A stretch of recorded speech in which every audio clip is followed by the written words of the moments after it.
Hello everyone. Let's have a little bit chit-chat talk for tonight, no?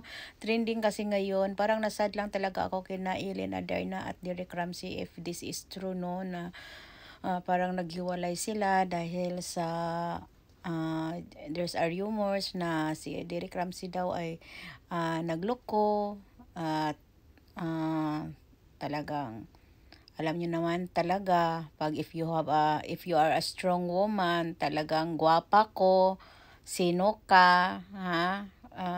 Pag babae talaga na talagang have a respect and love to herself talaga, never talaga yan mag-hesitate na tumalikod sa isang lalaki na loko-loko. No, but we don't know the real story of this dahil baka ano lang to, chika-chika lang to, at hindi natin alam kung ano talaga ang totoo. But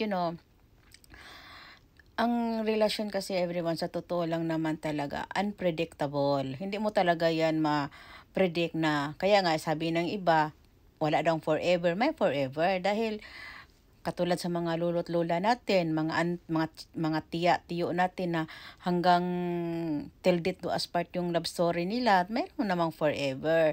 Umiiwas lang kasi sila sa mga sa mga alam nyo sa mga temptation, distractions at mga kasi bakit ngayon madali lang talaga ngayon ang magloko ang isang partner kung hahayaan mo at bigyan mo ng chance na gumagala-gala sa labas at bigyan mo ng freedom. Noon kasi bakit maraming forever? Kasi ang buhay noon kasi nakafocus lang kasi sila sa isa't isa. Walang mga umaaligid na mga haliparot na mga asong gutom sa paligid at walang noon, kumbaga, walang makikita like now na mayroong mga TikTok, mayroong mga Instagram na talagang makakatem talaga sa kahit na sino man, no? Lalo na pag ang lalaki mo or girl mo ay talagang very very alam mo yung very open at very alam mo yung anong tawag doon sa nakalimutan ko. Yung masyado kang masyado kang open sa social media, masyado kang friendly, alam mo yung ganon. Masyadong explore sa mga bagay-bagay, sa mga ibang tao. Yan kasi ang dahilan everyone kung bakit talaga nakakasira. Kaya nga ako everyone, I choose to be kung sabihin man ng iba na talagang napaka-insecure, yung sabihin ng iba na insecure daw ako dahil si daddy daw lagi kong binabantayan. No, daddy also bantay-bantay to me, but we have both respect to each other. No, we just only protecting to each other, no? Dahil kung akala ninyo na ako lang ang laging nakabantay ni daddy, kami ni daddy, we love each other, calling each other every day, no? So, checking each other, we love it, no?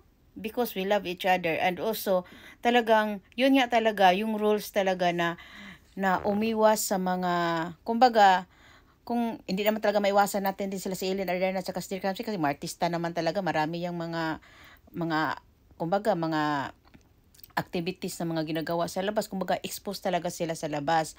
Pero kung yung ang as partner mo naman talaga, ay wala naman yung business na talaga kailangan niyang makipaghalubilo sa sino-sino, mga babae or whatever, no need na bigyan mo ng na katulad ng ibang asawa na yung asawa nila pwede naman nilang pagbawalan na pumunta sa mga umisi. Bakit? Pag pumupunta yan sa mga umisi, yung mga asawa ninyo, bakit? Simbahan ba yan? Hindi ba babae ang nasarap yan? Hindi ba mga usaki ang parang binibigyan mo na lang din ng, if you're our wife and let your husband go out and to go to the bar, club, umisi, it means you let your husband betrayed you. Kumbaga, binigyan mo ng kumbaga, karapatan ang asawa mo na lukuhin ka. Ha? Yan yun. So, if you let your husband making friends to any woman, so binibigyan mo ng or your boyfriend, your partner, binibigyan mo ng, kumbaga, binibigyan mo siya ng freedom to find another na ipapalit sa'yo. No? If you love your partner, if you love your boyfriend, husband, kabet, whatever, if you love the person who you love, protect him, guard him, ha? Iiwas mo siya sa mga bagay-bagay na makakatempt sa kanya at talagang mag-ano ka talaga, magiging ano ka. At saka ako everyone, sa totoo lang, hindi ako natatakot, hindi naman ako insecure dahil ang lalaki naman talaga, kung mahal ka, kahit wala ka pa sa tabi niyan, kahit man gapangin man yan na kung sino-sino ang messenger ng lalaki mo, kung mahal ka talaga ng lalaki mo, isisinmod lang niya yung mga babae dyan at hindi yan papansinin at hindi yan papatulan.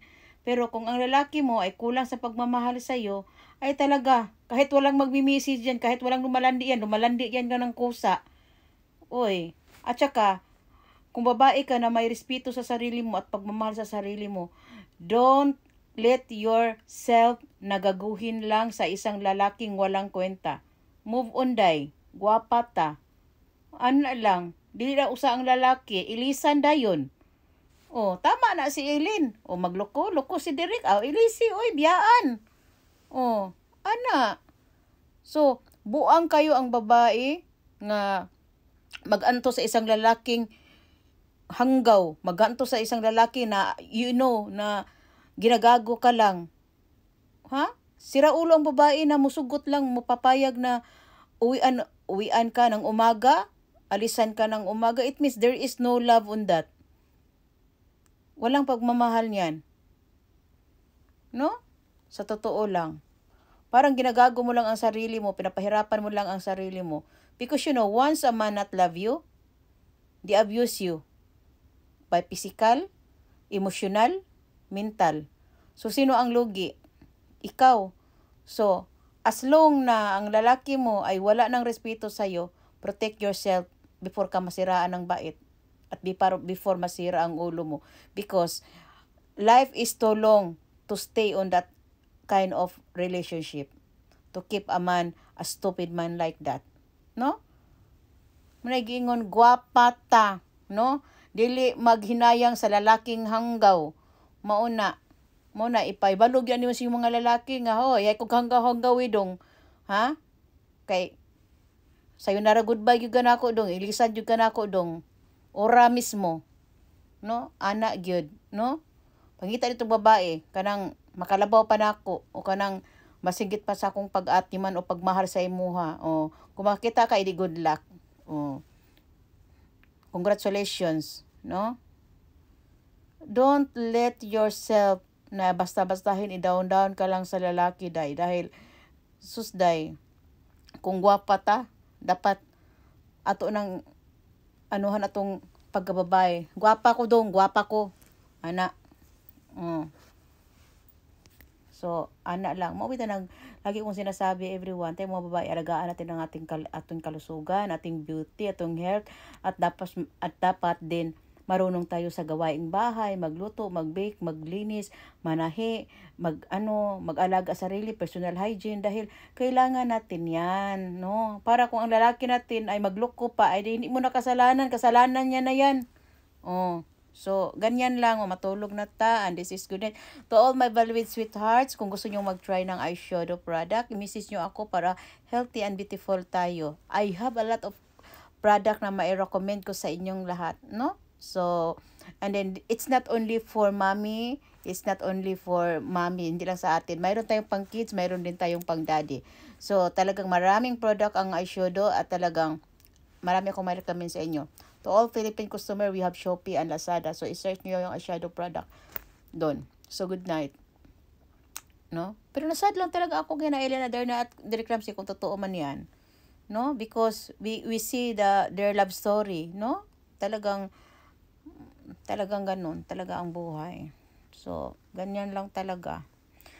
Kaya nga sabi ko sa inyo, hawakan nyo yung mga cellphone ng asawa ninyo dahil wag yung sabihin na, ay, respeto. Kasi, nandyan na lahat. Sa cellphone natin makikita, mahuhuli. No? Hindi na kailangan magtanong kung sino-sino. Tingnan mo yung cellphone. Doon mo makikita lahat, ebidensya.